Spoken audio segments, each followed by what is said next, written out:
Lee versus Weisman, a case in which the question of non-sectarian prayer at a public school graduation was constitutional. It all started when Daniel Weisman, a Jewish man, attended his oldest daughter's graduation. The families were asked to participate in a prayer led by a Baptist minister. 3 years later, Weisman's youngest daughter was graduating. To accommodate for Weisman's angst, the school chose a rabbi to lead prayer during the graduation. Weisman was furious as he believed that no religion, not even his, be forced upon anyone in a public school. 4 days before the graduation, Weisman sought a restraining order prohibiting prayer, but the district courts denied the motion, claiming it didn't give them enough time to reconsider.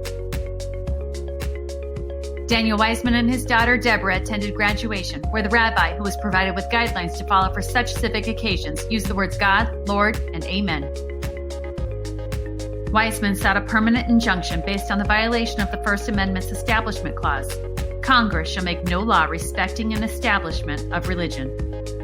In a win for Weisman, a federal court district found the prayers unconstitutional under the Lemon Test, which the Supreme Court outlined in 1971 in Lemon versus Kurtzman.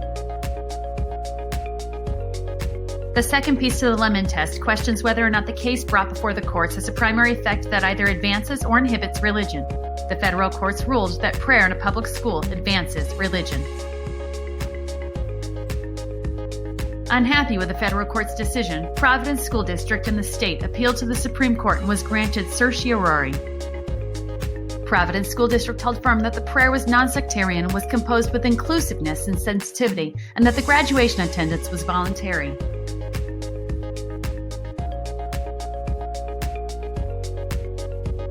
In a 5-4 ruling, the Supreme Court ruled that prayer at a graduation, a milestone few students would be willing to skip, violated the Establishment Clause, which guarantees that the government may not coerce anyone to participate in a religious exercise.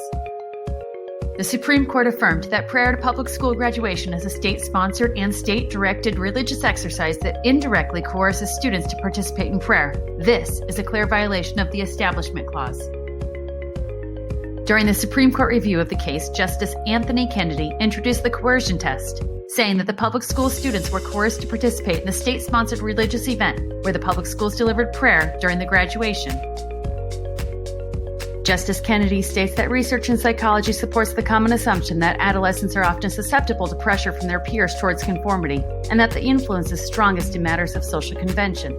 The government may no more use social pressure to enforce orthodoxy than it may use more direct means.